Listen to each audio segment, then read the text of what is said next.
জামাত অনেকটা শক্তিশালী হয়েছে। এখানে একটা লড়াইটা আমার কাছে মনে হয় শক্ত হবে, যেখানেই হোক শক্ত লড়াই হবে। আর বিএনপির আর একটা ডিসঅ্যাডভান্টেজ হলো বিএনপির মধ্যে প্রচুর বিদ্রোহী প্রার্থী আছে যারা খুব ভালো ক্যান্ডিডেট কিন্তু নমিনেশন পায়নি। আবার কিছু ক্যান্ডিডেট আসছে বাইরের থেকে, ওই যে যারা জোটের। জামাতের ক্যান্ডিডেটদের বড় কোয়ালিটি হলো তাদের মধ্যে মানে ওই আজে বাজে কোনো রিপোর্ট নাই, বিশেষ করে মদ, মেয়ে, জুয়া, দখল, এইগুলির কোনো রিপোর্ট আমরা শুনি না। আমি ব্যক্তিগতভাবে শুনি নাই। আলাদা আলাদা জোট অ্যাকচুয়ালি বাংলাদেশের রাজনীতিতে এখন জামাত আর বিএনপি হলো দুইটা বড় দল। মানে বিএনপি আপনি যদি এক ধরেন, জামাত দুই। আওয়ামী লীগ মাঠে নাই, জাতীয় পার্টি বিলুপ্ত প্রায় বা ঘুমিয়ে আছে বা লুকিয়ে আছে। আর হলো আপনার যারা বাকি দলগুলির কথা বলেন, এই 8 দলীয় জোট আর 10 দলীয় জোট, বাকিরা আসলে খুব একটা মানে প্রভাবশালী না যদি আপনি আসনের চিন্তা করেন বা জাতীয় সংসদ নির্বাচনে। এখানে মেইন ফ্যাক্টর হলো বিএনপি এবং জামাত। বিএনপি জামাতের মধ্যে একটা সখ্যতা ছিল 2001 ইলেকশনে। তারপরে তো সেটারও কারণ ছিল, আপনারা হয়তো অনেকেই জানেন আবার অনেকে জানেন না। বিএনপি এবং জামাতের বিএনপি যখন মানে পুরা এক সংখ্যাগরিষ্ঠতা পায়নি, তখন জামাতকে কনভিন্স করা হয়েছিল এবং এখানে একজন মিডিয়েটর ছিল, আমি নামটাই বলি, আমাদের জেনারেল উদ্দিন সেনাপ্রধান। তো এবং তারপরে এই সরকারটা গঠিত হয়, তখন উনি সেনাপ্রধান ছিল। যাই হোক, তো বিএনপি যদি জামাত ওই সময় না রাজি হতো, তাহলে কিন্তু বিএনপি সংখ্যাগরিষ্ঠতা পেলেও এককভাবে সরকার গঠন করতে পারতো না এবং তাহলে একটা অন্য রকমের সরকার হতো। যাই হোক, সেটা অতীতের কথা।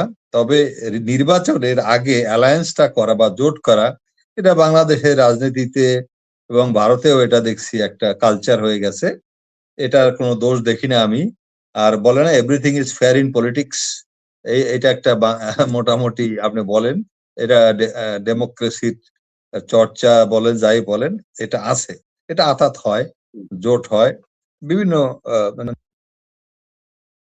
রাজনৈতিক স্বার্থ, অনেক সময় অন্য কারণেও হয়। যাই হোক, সাউন্ডটা খুব কম আসতেছে জনাব মেজর ইমরান।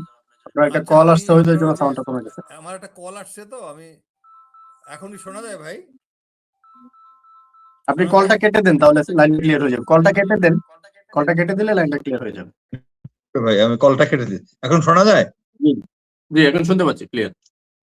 আচ্ছা, যাই হোক, তো এখানে সবচেয়ে বড় ফ্যাক্টর হলো তারেক রহমানের আগমনটা। তারেক রহমানের আগমনটা নিয়ে একটা অনিশ্চয়তা ছিল। তারেক রহমান সাহেব আসায় তার কর্মীরা, তার নেতারা বিভিন্ন জেলা এবং গ্রাসরুট লেভেলে অত্যন্ত তারা হলো এখন বেগবান। তাদের মধ্যে মারাত্মক যেটা যেটাকে বলে স্পিড চলে আসছে, মোমেন্টাম চলে আসছে।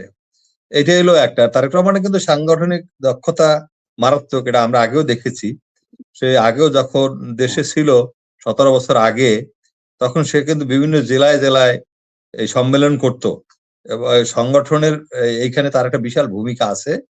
এবং বলা যায় ওই যে তারুণ্যের বা যেটা একটা গ্রুপ প্লাস জেনজি 40 পর্যন্ত যারা আছে, এর একটা বিশাল গ্রুপ হলো তারেক রহমানের নিজস্ব একেবারে তৈরি করা এবং জেলা ভিত্তিক এগুলি আছে। আমি তাকে জেলা ভিত্তিক কতগুলো ইতে গিয়েছি, দেখেছি। এখন এই মুহূর্তে জামাতের জন্য মেইন পয়েন্ট হয়েছে জামাত।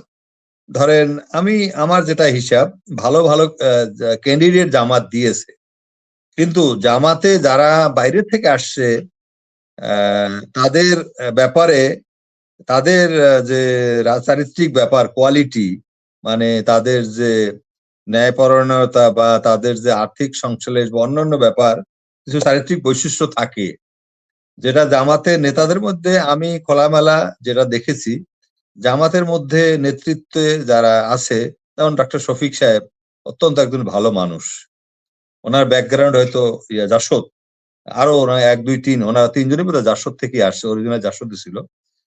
কিন্তু তাদের যে নৈতিকতা এটা কিন্তু অত্যন্ত উঁচু মানের বাংলাদেশে।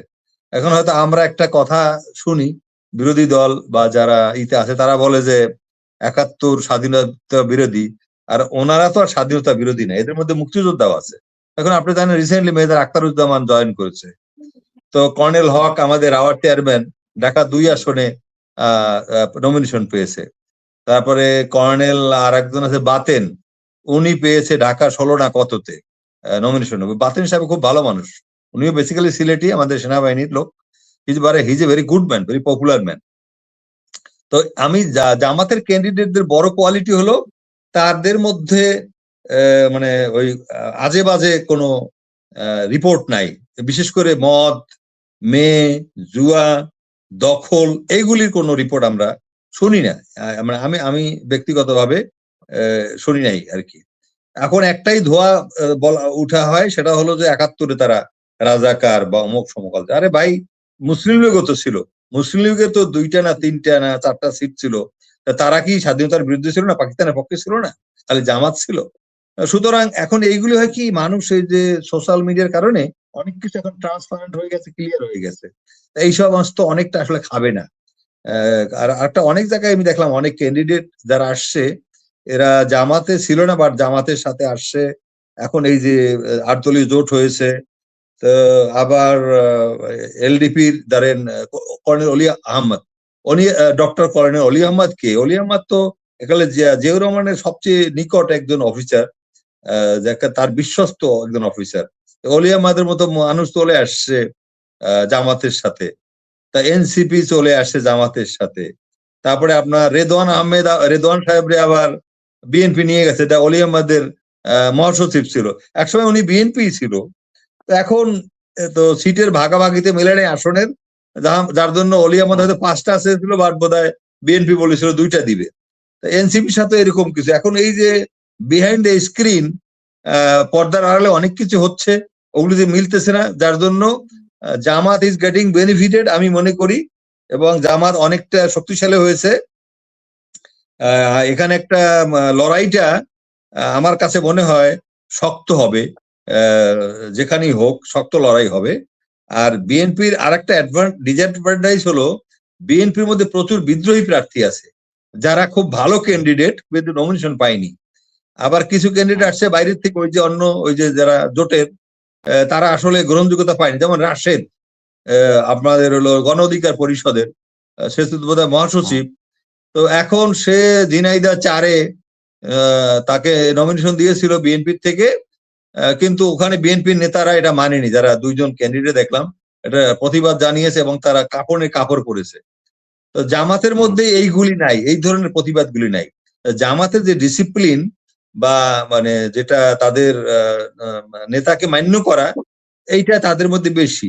কিন্তু আমি বিএনপির যারা নেতা আছে তারা ঠিকই আছে ইন জেনারেল, কিন্তু যেমন রুমিন ফারহানা, সে বলেছে সে ইলেকশন করবে, অথচ এই মহিলা কিন্তু আপনি দেখেন যে বিদ্রোহী টাইপেরই এখন প্রার্থী, আমি যেটা মনে করি। অথচ এই মহিলা নমিনেশন জমা দিয়েছেন, রুমিন ফারহানা অলরেডি স্বতন্ত্র নমিনেশন জমা দিয়েছে। হ্যাঁ, এখন হাসিনার আমলে এই ভদ্র মহিলা কিন্তু আপনি জানেন এমপি ছিল, এবং সে হাসিনার কাছে প্লট চেয়েছে। তো এ আবার অলি আহাদের মেয়ে, তো এই জন্য এর বাবা ছিল বাম ঘরানার, পরে আবার ডান ঘরানায় আসছে, বিএনপিতে আসছে। তো বিএনপি আওয়ামী লীগ করে করে এরকম। তো এখন এই সবকিছু মিলিয়ে আমার কাছে মনে হচ্ছে বিএনপিতে এই যে যারা বিদ্রোহী প্রার্থী, এদেরকে যদি নিয়ন্ত্রণ করা যায়, এদেরকে যদি শান্ত করা যায়, এখানে যদি তারেক রহমান সাহেব কতটুকু কি হ্যান্ডেল করতে পারবে, আমার মনে হয় তাহলে আর কি বিএনপির জন্য অনেকটা সুবিধা হবে। তবে বিএনপি অ্যাডভান্টেজ আছে ওভারঅল, এতে কোনো সন্দেহ নাই, বিএনপি অ্যাডভান্টেজ আছে। এবং আমার হিসাবে জামাত বিরোধী দলের অবস্থান তো নিশ্চিত, কিন্তু অ্যালায়েন্স করে একটা ঘটনা ঘটায় দেওয়ার মতো পরিস্থিতি তৈরি এখনো করতে পারেনি। তবে রাজনীতিতে বা ইতে কিন্তু কিছু বলা যায় না, অনেক কিছু ঘটে যায়। যেমন বিশ্ববিদ্যালয়ের ইলেকশন গুলি আপনি দেখছেন, ছাত্রদের কিভাবে ছাত্র শিবিরের নেতৃত্বে তারা একেবারে মানে কি বলে এটারে ল্যান্ডস্লাইড বিক্রি করলো। ধন্যবাদ ভাই।